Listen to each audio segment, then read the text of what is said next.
Assalamualaikum warahmatullahi wabarakatuh. Jadi dalam video kali ini saya akan terangkan sikit satu teknik yang digunakan dalam short term scheduling. Teknik itu dipanggil sebagai assignment method. Assignment method ni digunakan, objektif dia adalah untuk kita minimize time ataupun minimize cost dalam menentukan pekerja yang akan handle job yang kita ada tu lah, kekosongan job tu. Okay, and better kita terus direct pada contoh soalan. Okay, and before that, okay, dalam assignment method ni dia pecahkan kepada dua. Kalau ni salah satu, ni adalah mathematical technique. Okay, and dia pecahkan kepada dua. First is about the normal, assignment method for normal, and the second one is about the non-normal. Satu normal because of kenapa dia bagi dia cakap dia pecahkan pada dua, normal dengan tak normal. Okay, first kalau normal kita akan tengok di mana contohnya ada 3 pekerja kat sini. Contohnya ada 3 pekerja and then ada 3 kerja.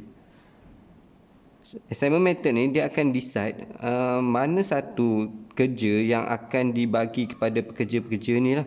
Okay, dia ada 3 kosongan kerja and then dia akan decide and ada 3 pekerja. Maknanya dia balance 3 kali 3. Tapi berbeza dengan tak normalnya, there's a non-normal punya. So kita nampak je ni contohnya ada 4 pekerja, ada 4 orang yang nak isi kekosongan kerja. And then tapi ada 3 lokasi saja untuk menempatkan 4 orang ni. Jadi salah seorang ni akan tak dapat. Maknanya okay, saya akan jelaskan apa yang dimaksudkan dengan dapat kerja dan tak dapat kerja tu. Okay, bila after kita calculate all this question lah. So better kita cuba selesaikan about the normal punya part. Okay, this is assignment method really about the step. Okay, and make sure kamu tak skip step. Kalau awak skip step saja, awak akan loss lah macam mana nak dapatkan nilai dia tu. Okay, contohlah kat sini kalau tak normalnya, okay, kita tengok contoh saya bagi example saja. Kalau kita main decide saja, okay, kalau dalam soalan ni dia bagi tahu gunakan assignment method ni untuk kita minimizekan time. Okay, contohnya saya karang soalan kat sini, okay, di mana ada 3 pekerja, okay, and yang mohon kerja, and then ada 3 kekosongan kerja, di mana pekerja ni boleh handle ketiga-tiga kerja ni, cuma masa dia orang adalah berbeza. Contohnya Hafizuddin, kat sini Hafizuddin nama dia, okay, dia boleh settlekan kerja yang pertama dalam tempoh 10 minit, okay. Tapi Max Davis, okay, dia boleh handle job pertama ni ambil masa 8 minit. Johar pula ambil masa 12 minit. And masa bekerja dia untuk siapkan kerja pertama ni berbeza-beza. Okay, contohnya kalau kat sini kerja satu ni better saya nampakkan dengan saya mesin lah. Contohnya dia milling. Okay, here is about the milling. And saya padam ya. And kat sini welding. And kat sini is about the drilling. For example, this is about example. Okay, contohnya macam tadi Hafizuddin dia boleh mill bahan kerja tu, tapi dia ambil masa 10 minit untuk settle. Okay, ni after kita test lah, after kita test dia bertiga, so kita boleh identify mana yang akan boleh dapat handle kerja paling cepat. Tapi setiap orang ni tugas dia adalah satu je lah. Kalau macam Hafizuddin ni, satu orang satu kerja saja dia boleh buat. Okay, contohnya kalau Hafizuddin dapat kerja milling, Hafizuddin tak boleh buat kerja yang lain. Okay, satu orang satu kerja. This is for assignment method. Jadi contohnya kat sini, kalau kita main decide saja, contoh Hafizuddin ambil dia dapat buat kerja milling, so 10 minit. Okay, and Max Davis, okay, dekat sini sebab Hafizuddin dah dapat kerja milling, So Hafizuddin dah tak boleh ambil, so kerja milling dah tak boleh ambil dekat orang lain lah. So Max Davis dah tak dapat lah, even dia 8 kat sini.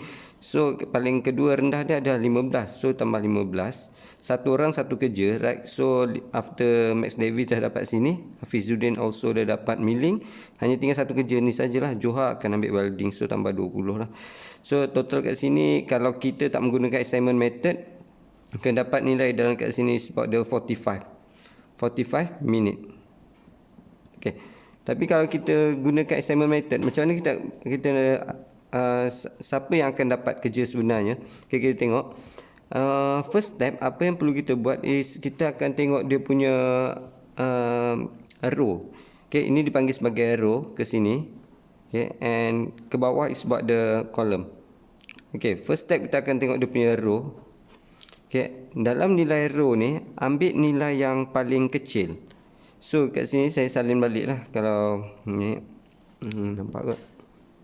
Okay, saya tulis is about the label.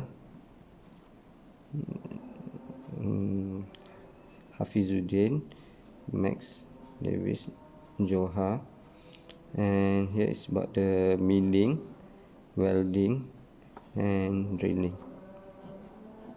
So saya garis-garis ya, kasi nampak sikit.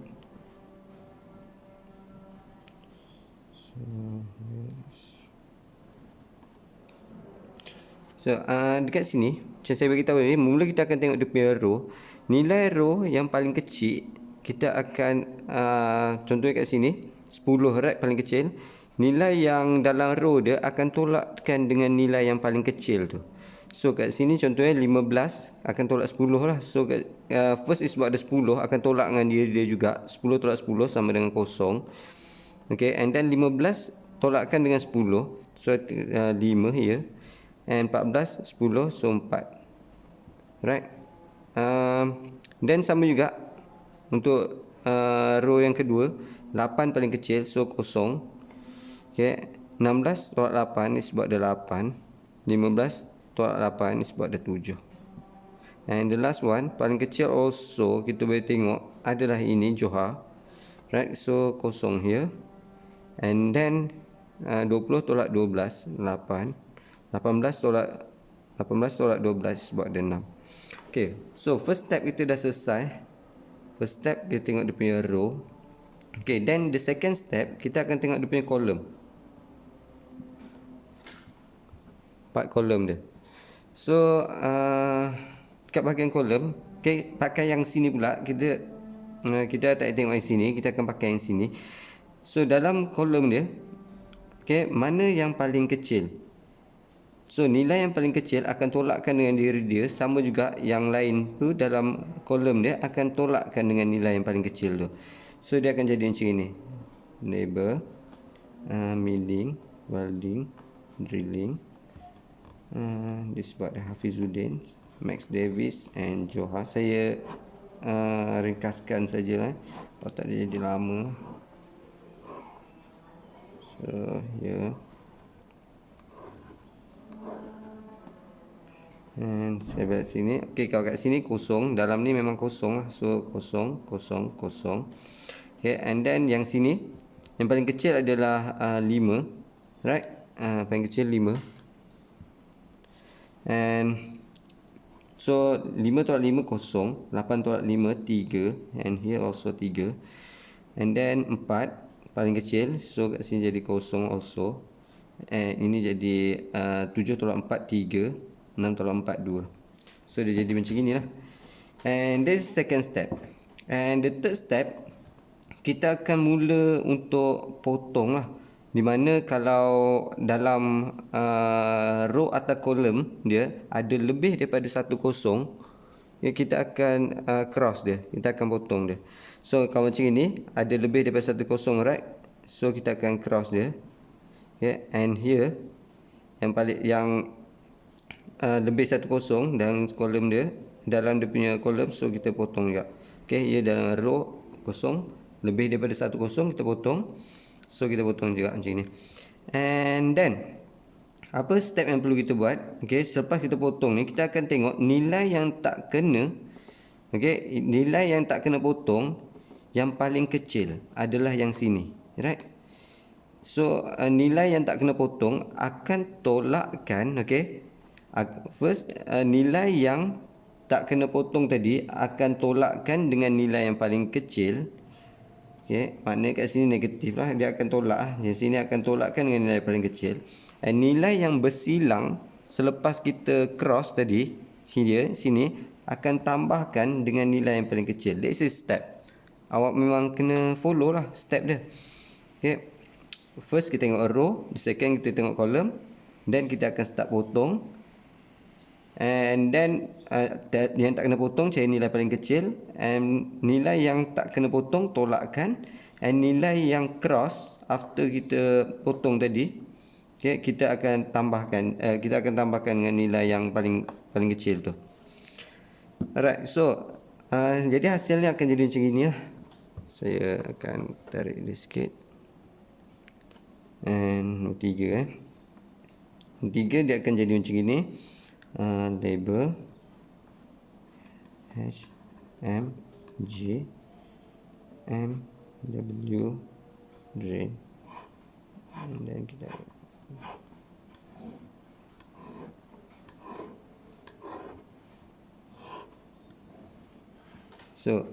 dia akan jadi macam ni. Nilai sini akan jadi 2 sebab dia cross, dia tambah. Nilai yang kena garisan yang lain jangan usik. So kosong. And 3 tolakkan dengan 2, so dia akan jadi 1. Okay, 3 tolakkan dengan 2, so 1 juga. And sini 1, and sini akan jadi kosong. Alright, so then kita akan ulang step yang sama. Nilai yang lebih daripada 1 kosong kita akan cross. Kita akan stop sehingga ketiga-tiga baris ni akan dapat cross semua. Okay, dapat merangkumi ketiga-tiga row kita ni atau column. For example kita tengok kat sini kita boleh potong ke sini, right? Tapi yang bawah ni kita tak boleh potong ke tepi. Kita hanya boleh potong satu saja ke bawah. Kalau kita dapat potong ke tepi ketiga-tiga ni, so maknanya step tu dah habis sampai situ.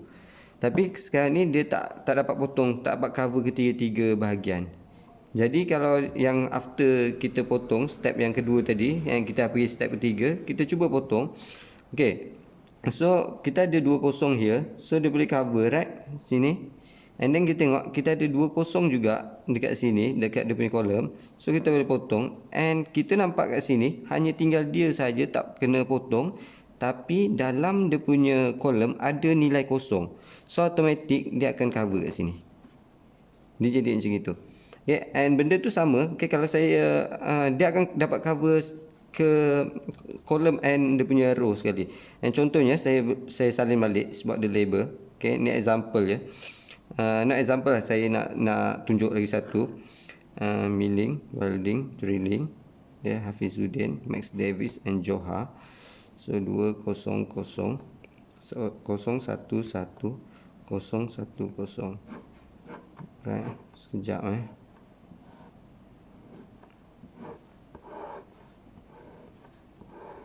video ni panjang sikit ke saya rasa. Alright, ataupun kita buat dia ikut dia punya kolom. Okay, ada 2 kosong ke bawah boleh cover, ada 2 kosong here boleh cover, and automatic dekat sini dia ada kosong, so automatic dia boleh cover juga. Dia yang penting ke semua baris ni akan ada nilai kosong. Okay, akan ada nilai kosong, and tapi bukan semua kosong lah. Dia kena ikut step sehinggalah ketiga-tiga kolom atau row dia dapat cover.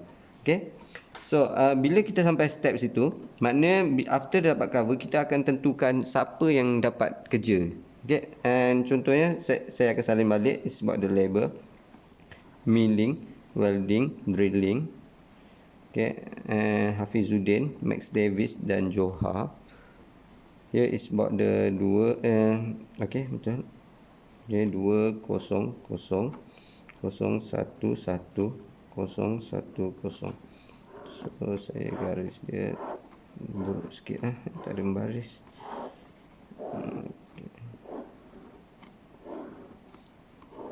Okay. Okay, sekarang kita tentukan dia punya rumah.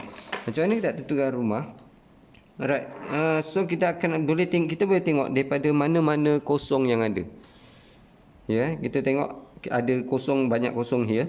Kita boleh ambil daripada mana-mana, tapi belum tentu lagi tempat yang kita pick tu sesuai atau tidak.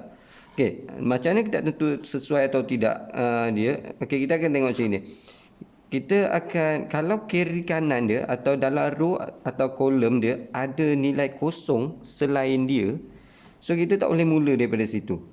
Okey, contohnya kat sini. Kalau saya nak mula dari sini, boleh tak? Okey, kita mula dari sini. Okey, and kita tengok dalam dia punya row dia ada nilai kosong selain dia. Right? Ada nilai kosong, and dalam dia punya kolom, ya, ada dalam dia punya row, ni dalam kolom dia ada kosong, and dalam row dia also ada kosong selain dia. So kita tak boleh mula dari sini. Okey, kita tengok di sini atas ni. Okey, dia punya atas, dia punya row dia ada kosong, and dalam kolom dia ada kosong selain dia. Right? Sini ada kosong selain dia. Jadi kita tak boleh mula dari sini. So kita pergi kat sini. Boleh ke tak mula dari sini? Atas ada kosong, right? Dia punya row, and kolom dia also ada kosong selain dia. Jadi also kita tak boleh mula sini. Macam mana dengan sini? Kita tengok dia punya row, dalam row dia ada kosong, tapi dalam kolom dia tak ada kosong, right? Dia berbeza. So bila nampak macam ni, okey, dalam row dia ada kosong, and tapi dekat dia punya kolom tak ada kosong selain dia.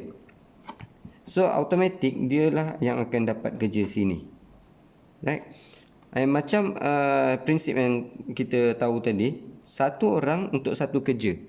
So dekat sini, okey, dekat sini bila M ni sebab dia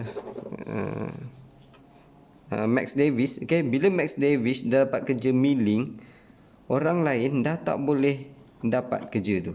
So kita potong kosong ni. Okay. And then after kita potong, sama juga step, kita tengok, okey, kosong sini atau mana-mana kosong. Okey, contohnya saya ambil sini, dah boleh ke belum? Contohnya kat sini, dah boleh belum saya pilih sini. Sebelah sini ada kosong, right? And bawah sini ada kosong juga. So tak boleh lagi kat sini. Kita pergi sini. Okey, atas ada kosong, tapi dekat dia punya kolom, okey, kosong dia dah tak ada, dah kena potong. So dia dapatlah kerja sini. Sebab dia punya kosong ni tak ada. Maknanya kat atas ni ada kosong, tapi sebelah sini dah tak ada kosong. Right? So Johar akan dapat kerja drill. Okay, kerja drilling ni Johar dapat. So orang lain, Hafizuddin dah tak boleh dapat kerja sini. Okay, and automatic dia dapat yang sini last. Dan kita balik semula pada kita punya yang first tadi. Okay, kita balik semula kat sini. Nampak tak? Nampak? Sekejap.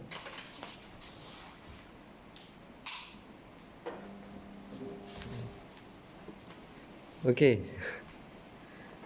So sekarang ni kita akan tentukan dia punya siapa yang dapat kerja. Okey, kita akan tengok dia punya soalan balik yang kat atas ni. And sekarang kita dah decide. Okey, kat sini saya tulis Hafizuddin dapat kerja drilling, and Max Davis dia dapat kerja sini sebab dia milling, Jannah, and the last sebab dia Johar dia dapat kerja okey, ni bukan Hafizuddin dia dapat kerja welding, and sebab dia drilling. Alright, kotak-kotak ni yang kita balik semula kat sini, yang kat atas ni. So berapa dia punya minimum time dia? Right, kita nak tengok minimum time. So kita balik semula dekat sini. Saya tulis it's about the labor, Hafizuddin, okay, Max and Johar, and here is about the milling, welding and drilling. 10, 8, 12, 15, 16, 20, 14, 15, 18. Alright. Video ni panjang sikit lah, sebab dia memang step dia macam ini.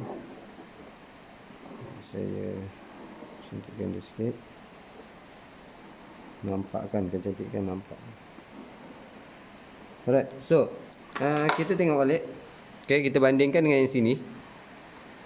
So ini adalah sini 15, sini dan sini lah. Dan kita kira dia punya masa dia 8 tambahkan dengan 15 dan tambahkan dengan 18. So kita akan dapat nilai dia kat sini adalah 23, right? 41.